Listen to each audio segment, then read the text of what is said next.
Okay, class.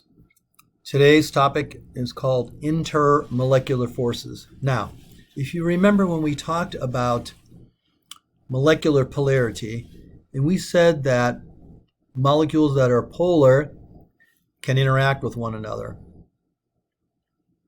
And the example given was HCl, and you can see sort of a picture of it kind of down here. You might remember an image like that I drew up when we were talking about molecular polarity. Why do we care if molecules are polar? It's because polar molecules tend to arrange themselves in a certain way at the molecular level. Well, what allows them to arrange themselves like that are something called an intermolecular force. It turns out there are 5 types of intermolecular forces, and we'll get to the 5 types soon enough, but what is an intermolecular force? Well, as you can see from the slide, an intermolecular force is a force of attraction, and we're going to abbreviate this FOA. So whenever you see FOA, that stands for force of attraction between molecules. Now, if you kind of think of the prefix inter, that means between, okay? Like inter-scholastic sports would be like when St. Ignatius plays that school over in Lakewood.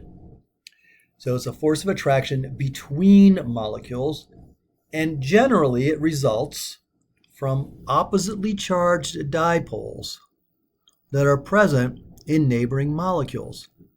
That's what we can see in the graphic in the middle of the slide. You can see that these negatively charged dipoles here are interacting with the positively charged dipole in a neighboring molecule, and these little dots here don't represent the chemical bond. Little dots like that are a way to represent an intermolecular force of attraction. Now, the textbook makes a big deal of this. I don't make that much of a big deal, I don't think. But there's another kind of force that we already talked about, the ionic or covalent bond, and maybe the metallic bond. It was called an intramolecular force. And intra, that prefix means within. And so, like intramural sports, that's when we play another team from within the school that you might, put together. So an intramolecular force, all that is, it's nothing fancy. It's just the force of attraction that happens within a molecule. And we've already learned about those. It's the ionic bond, where the oppositely charged ions attract one another, or covalent bonds, where the nucleus of one atom attracts the electrons of another atom. Now, before, again, we get into the 5 types, let's just, again, look at this graphic one more time. Spend a moment to look at it, and you can see how these oppositely charged dipoles, the positive dipole and the negative dipole, are attracting one another. And the molecules will always turn themselves. So even if in this horizontal dimension, you see the negative dipole of one molecule is kind of attracted to the positive dipole of the other, etc. When you go in the next row down, you can see that the negative and positive dipoles align themselves so that the oppositely charged dipole is always opposing. And the last thing I'll say here is that these intramolecular forces have a great influence on the properties that these covalent molecules will have. But that will be the topic of the next class. In other words, how do intermolecular forces affect the properties of substances? So now let's move on to the 5 types of intermolecular forces. Now you might say, well, Mr. S, how can you have 5 different types of intermolecular forces? Isn't it just the force of attraction of one molecule for another? Well, yes, but when we look at the different types, they all arise from an attraction between oppositely charged parts of neighboring molecules. But how they're going to differ is the mechanism by which the molecule acquires its dipoles. In other words, where does the molecule get the positive and negative dipole from? And the other way they're going to differ is in their relative strength. Even molecules that exhibit the same mechanism for generating their dipole may differ in their intermolecular force based on the strengths of those dipoles. And of course, you know, chemists love to classify things in all different kind of ways. And so this is why we end up with the 5 types. Okay, let's look at the first one. This is your garden variety, everyday intermolecular force. In fact, one in which you're already familiar with because we used it as an example in the molecular polarity notes. Okay, this force is called the dipole-dipole force. And really the force kind of pertains to this force of attraction that we're showing with these dotted lines here. Sometimes these intermolecular forces are called like dipole-dipole interaction. And when you use the word interaction, you're talking about just how they're interacting. But the force, we're really talking about this energy. It turns out it is a potential energy. It's the potential energy of the attractiveness between these two polar molecules in this case. So again, it's they're sometimes called forces or sometimes called interactions, and it really depends on, are you talking about how the two molecules are interacting, or are you actually talking about this potential energy, this force between them? Okay, so a dipole-dipole force, again, it's one you've seen before. It's a force of attraction, an FOA, between oppositely charged dipoles in two polar molecules. HCl is a polar molecule. You remember that, the hydrogen end of HCl is positive, the chlorine end is negative, and because there's a polar bond and there's asymmetry, so it's a polar molecule. And we've seen how HCl molecules will line themselves up, negative dipole to positive dipole, negative dipole to positive dipole, negative dipole to positive dipole, etc. So one of the things to remember here is that the dipole-dipole force occurs between two polar molecules, and it's those dipoles that are always there. These are called permanent dipoles because they're always there, and they're caused by the polar bond and the asymmetry. These permanent dipoles are attracting.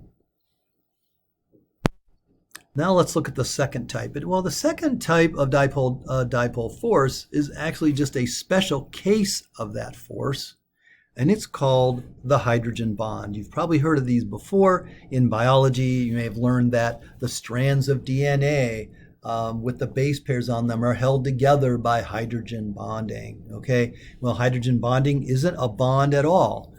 It's not a bond per se, like a covalent or ionic bond, so it's kind of not really named the best way, all right? But this is what the name is. But it's not really a bond. It is a intermolecular force. And again, it's a special case of the dipole-dipole force, but it'll occur, here's where that strength thing, the relative strengths comes in. It's a special case of the dipole-dipole force when the dipoles within that molecule are very strong. Okay, so then what would make this special case occur?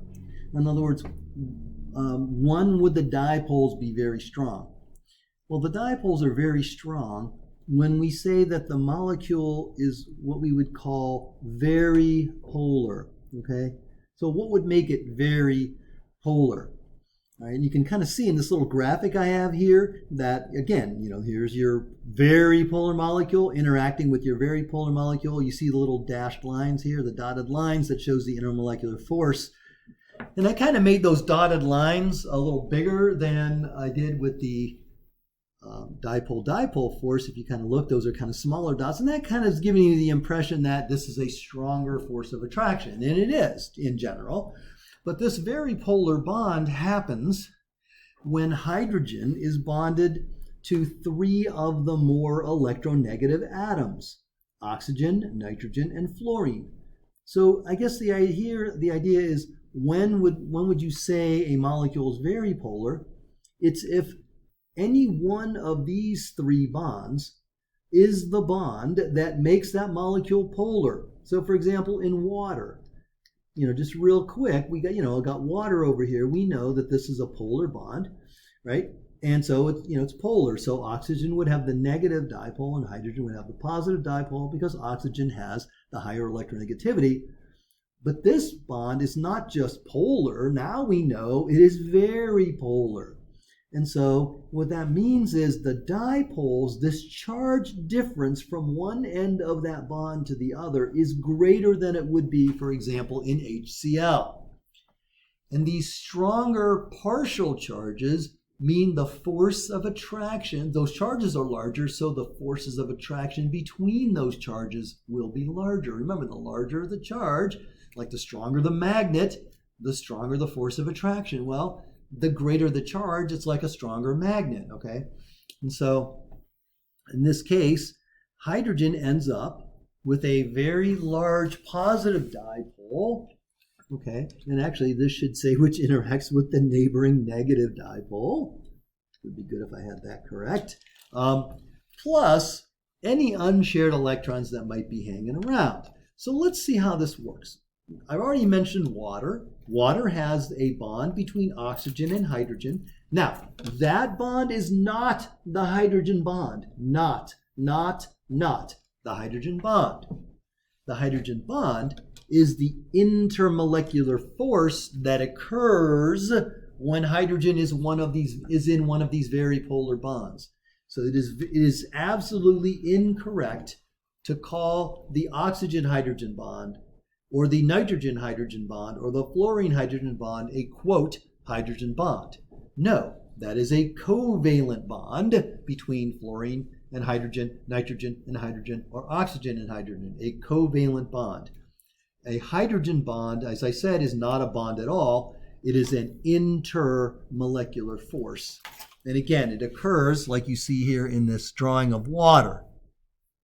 And then I also have a drawing of methanol, the molecule methanol.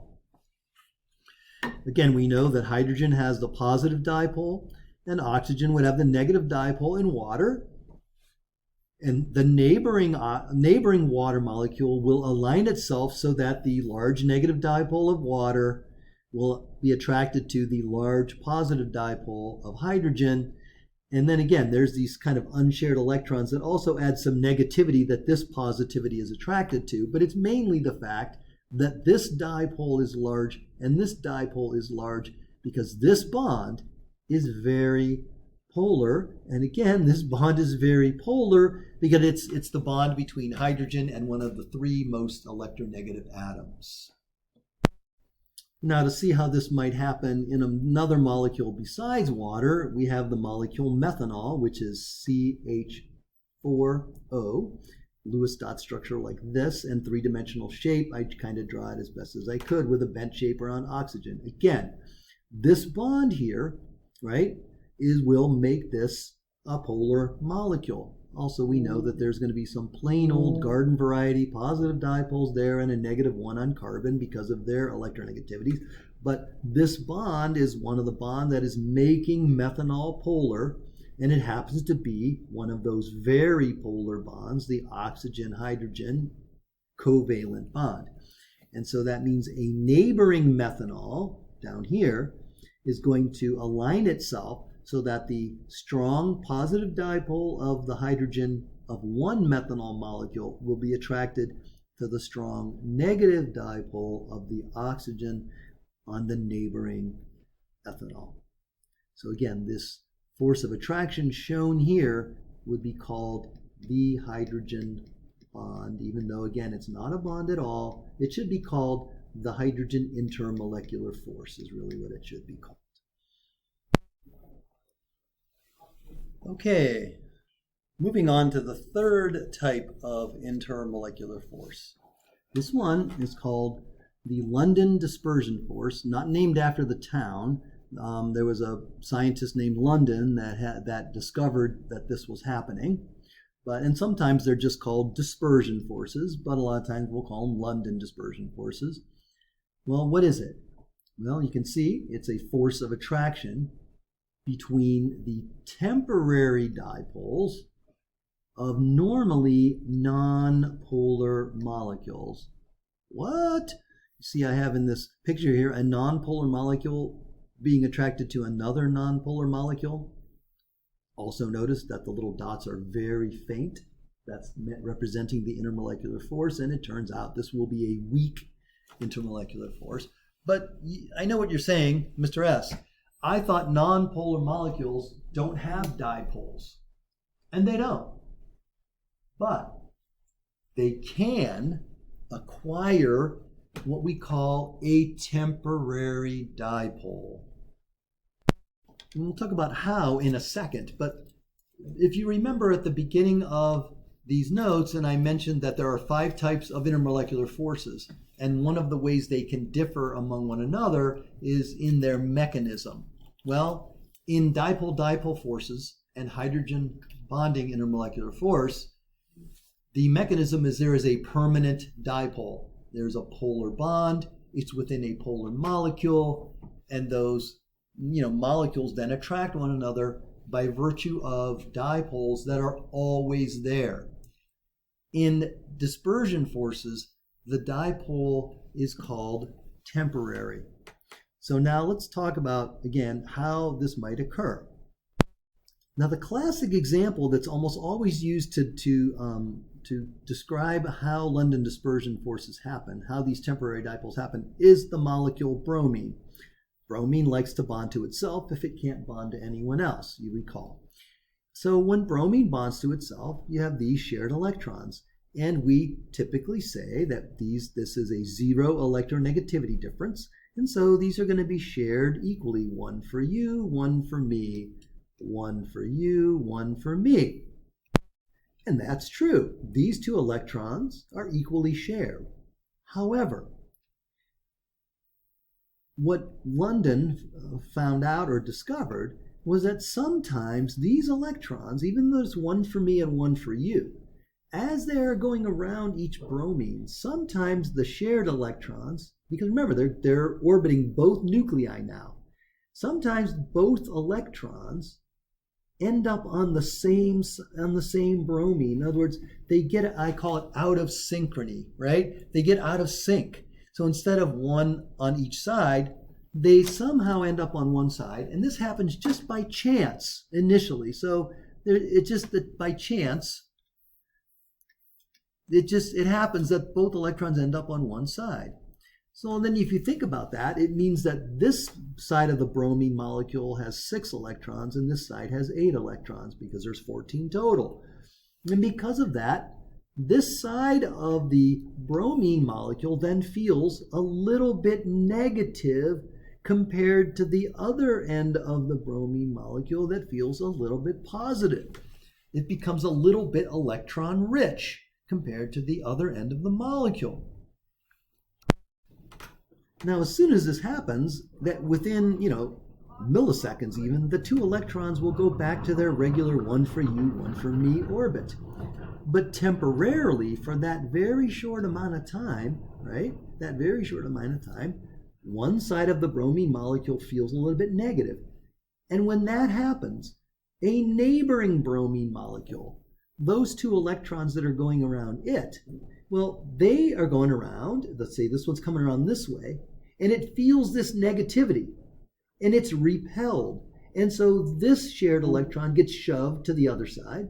Well, the same with this guy down here. This one starts, let's say, come around this way on its 1 for me, 1 for you journey, but it sees this negative charge temporarily, and it shoves itself over to here because it's repelled. Well, when that happens, guess what? The neighboring bromine molecule gets a little bit of a negative charge here and a little bit of positive charge here. And when that happens, these 2 guys have a temporary fleeting force of attraction. And that is the dispersion force that you see there operating between those 2 nonpolar molecules. Now, in the next millisecond, what's going to happen is these electrons are going to go back to their 1 for you, 1 for me. This dipole is going to disappear over here. It's not going to have the dipole anymore. But this middle one does. And what's going to happen to its neighbor? Well, its neighbor, these 2 electrons in this bond, are going to see this negativity, and they're going to get shoved over to here. And then what's going to happen? They are going to develop a dipole temporarily, and then these guys will temporarily attract. How about the one below? Well, they see these electrons down here, see this negative charge here, and they are repelled over to this side, right? Just because of this negative charge over here. It sends these guys over here. So that means this end would feel a little bit negative. This end would feel a little bit positive. And then by that time, this guy over here has gone back to its normal orbiting and it loses its dipole. But the damage has been done. It's like the next one got its dipole, this next one gets its dipole, and in a way, if you think about it, it's like a game of tag. This guy like tags this guy with a dipole, and then this guy, and then this guy, and then this guy, and then this guy. And so this temporary force of attraction ripples its way through the beaker of bromine, but these forces of attraction are temporary, so they stick and then unstick. Stick together, unstick. Stick together, unstick. So it makes London dispersion forces weak because, again, they're temporary, and that makes the attraction fleeting. That makes them not as strong. So I hope that one made a little bit of sense because it's a little bit tricky, right? That these dipoles that you see, that you would see in a dispersion force, they're temporary. Okay, so they're there, they set up an attraction, and then they disappear. And then this one would then cause a neighbor to have a dipole, and then they would disappear.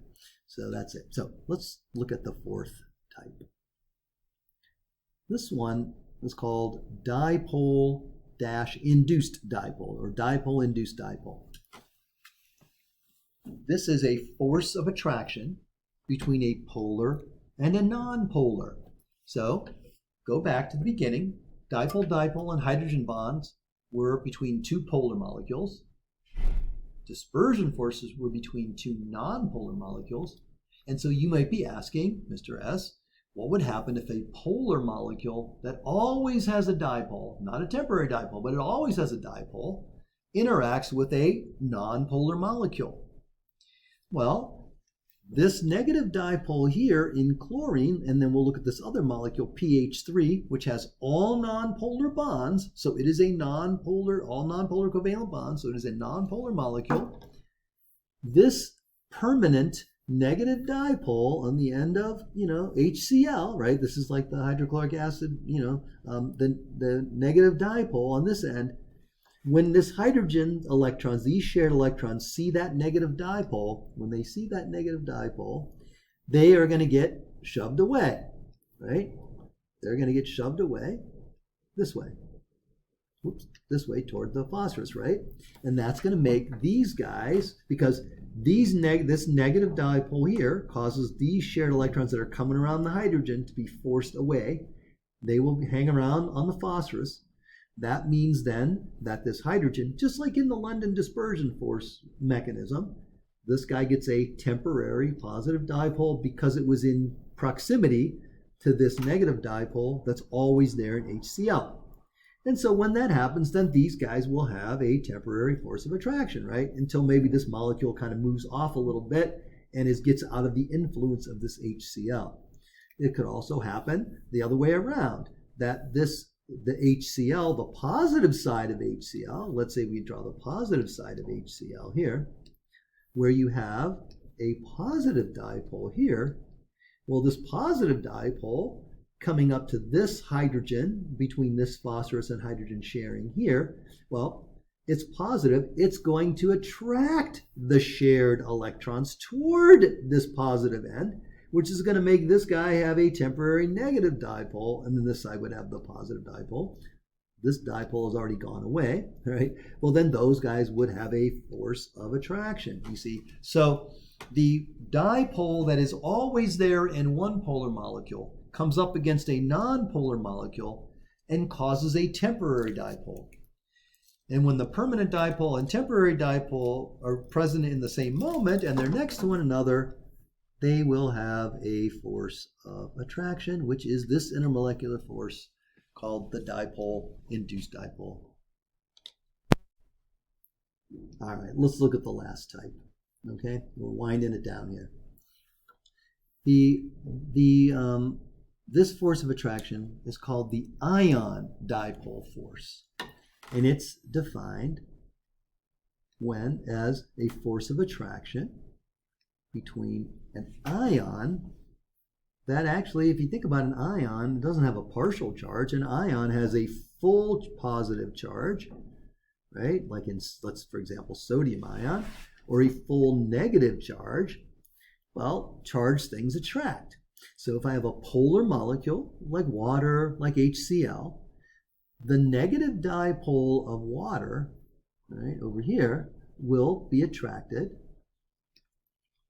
to the positive ion, just like opposites attract. The positive dipole of a polar molecule, like HCl or water, or the many, many polar molecules that are out there, will be attracted to the chloride ion's negative charge. So ion-dipole force is simply, it's very similar to dipole-dipole, where you have oppositely charged things attracting one another between molecules, right? But in this case, the one molecule is ionic, and so this is a full positive or a full negative charge, not a partial dipole charge. Okay, so let's look at the example. I have some sodium and chloride ions here in what we now know as the crystal lattice. This is a sodium chloride crystal. Let's say I put that sodium chloride crystal in water. Well, what's going to happen? Well, we see in the graphic here that water has a dipole, right? Water is polar. In fact, now we know water is very polar. The hydrogen end of water has the positive dipole, and it is going to be attracted to the negative chloride ion in the crystal lattice. And so those little purple dots you see are the ion-dipole forces. And then what's happening is these ion-dipole forces will tug on that chloride ion and eventually pull it out of the crystal lattice, like here. And in a sense, the chloride ion has now dissolved in water. And so we're going to learn about next set of notes when we talk about how polarity and intermolecular forces can affect properties of molecules. One of the properties is solubility, who dissolves in who. And what we're going to find is that things that are ionic like to dissolve in things that are polar. Things that are ionic like to dissolve in things that are polar because of the ion-dipole force. Okay, but that's for next time. Let's look at the sodium ion. Well, water's negative dipole end will be attracted to the sodium ion, and again, it will tug on that sodium ion, and this force of attraction can be strong enough to pull the sodium out of the crystal lattice. And then the water molecules will then surround it with their negative dipoles hanging out. So you can see what it says in the text below. The dipoles of water here interact with the charged ions in NaCl. It would be the same if I had HCl. If I had HCl, the positive dipole of HCl, or the negative dipole of HCl, would like to interact with the sodium ion, and the positive dipole of HCl, which is the hydrogen end, would like to interact with the chloride ion. Okay? So that's it. That's it for the types of intermolecular forces. Again, I know it was kind of a long one, and there's 5 types, and you're going to want to be able to get them straight, but I think you will eventually. And again, we're going to see next time how these intermolecular forces relate to the properties that those compounds might have. All right, signing off. Have a great one, guys.